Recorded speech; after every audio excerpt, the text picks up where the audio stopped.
We turn now to yet another revelation coming out of those leaked U.S. intelligence documents. A Pentagon assessment reportedly claims that Prime Minister Justin Trudeau told NATO officials that Canada will never meet the alliance's defense spending target. This, according to fresh reporting in the Washington Post, and that's not all. The document also reportedly states that the Canadian Armed Forces assessed in February that it, quote, could not conduct a major operation while simultaneously maintaining its NATO battle group leadership in Latvia and aid to Ukraine. Canada's allies and partners are alarmed by the state of Canada's military and operational readiness, according to the document. The Prime Minister was asked on the report today on Parliament Hill. Did he tell NATO officials Canada will never meet its 2% military defense spending target? I continue to say and will always say that Canada is a reliable partner to NATO, a reliable partner around the world, and with our military investments, with the support we give to Canadians, we will continue to be doing that. Okay, there's a lot to unpack here, and here to help us with that is retired Lieutenant General Andrew Leslie. He previously served as Commander and Chief of Staff of the Canadian Army, and General Leslie also served as a Liberal MP from 2015 to 2019. General Leslie, thanks for joining us tonight. Thank you, David. So look, we're dealing with leaked intelligence, so all of the caveats that come with that, but you heard the Prime Minister there. He didn't refute the content of the Washington Post report and instead defaulted to that argument we hear often that Canada will always be a reliable partner to NATO. Your thoughts on this story and the Prime Minister's response?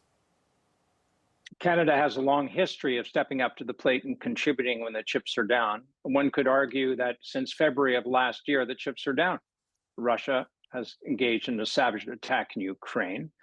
The world is a much more dangerous place than it was a year and a half ago. And our allies are all ramping up dramatically their deterrent posture, which is based on combat equipment and combat capability, all of which is linked to readiness. And readiness is a function of available people, equipment, and money.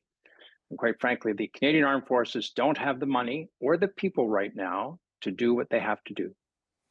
Right, so the document has a similar assessment, right? It says, according to the Post, that Canada's widespread military deficiencies are harming ties with security partners and allies. I know you're still plugged into the military world. Do you think that's an accurate assessment, that it's harming our relationship with our defense partners and security partners? I do. And they themselves are decrying the state of our readiness. Right now, I mean, look at the statistics. We have just over 1,000 people deployed with NATO. We used to have multiple thousands in 2003. We have about 35 to 50 peacekeepers, of which Canada is so proud ever since the whole idea was originated partly by Canadians in 1956. We now have about, numbers vary, 35 to 50 in a year. Those numbers are shockingly low. So are we pulling our weight? Are we stepping up to the plate? No, we're not. You know, at what point does this frustration that's being expressed in private spill over into public criticisms of Canada? I mean, do you think we're nearing that point where people get frustrated and publicly get angry, or do you think they've kind of written us off as this sort of reliable partner that they seem to want?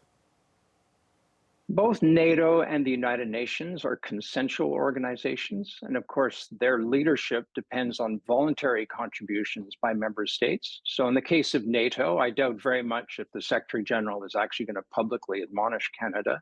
Certainly, there'll be private discussions. Some may have already taken place. We'll see what happens with the upcoming conference in a couple of weeks, where the Secretary General of NATO is asking member states to adopt 2% as a floor or as the base of their funding. Mm-hmm.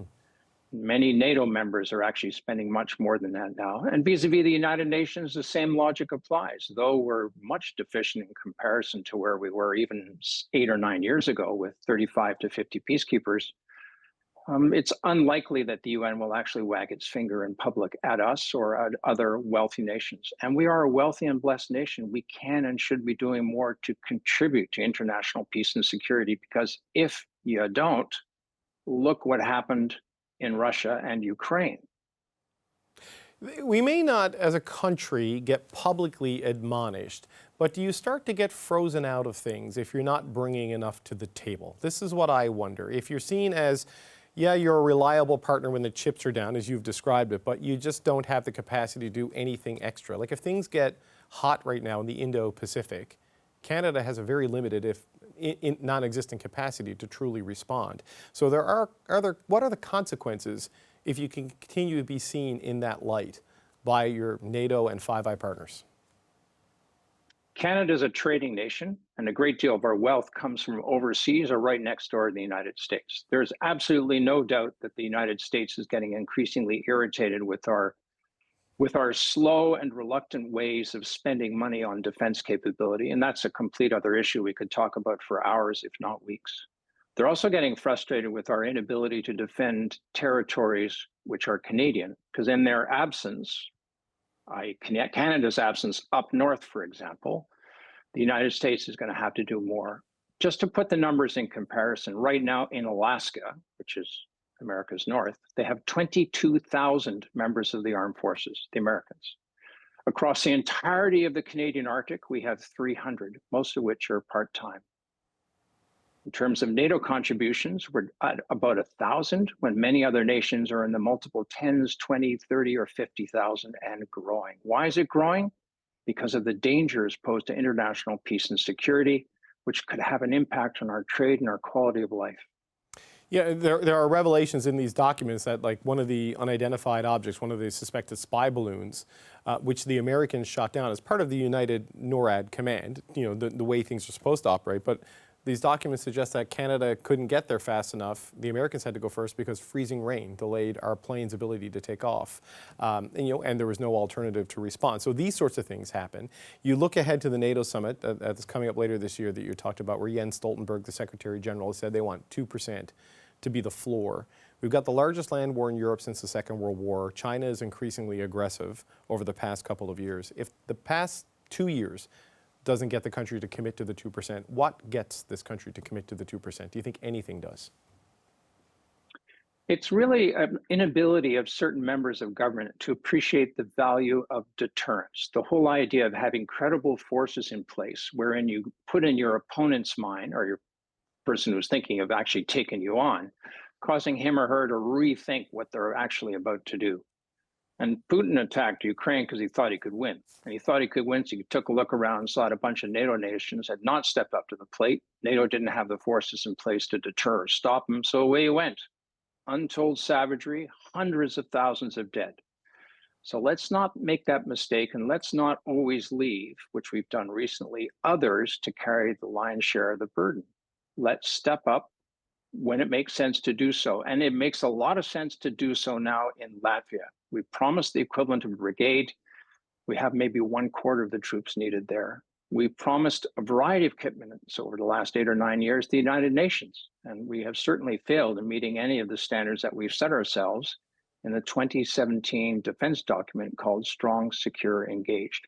And let's deliver the equipment when it's needed and not take so long, decades, to actually implement programs such as new ships or new planes or new tanks or new vehicles and helicopters, and the list goes on and on and on.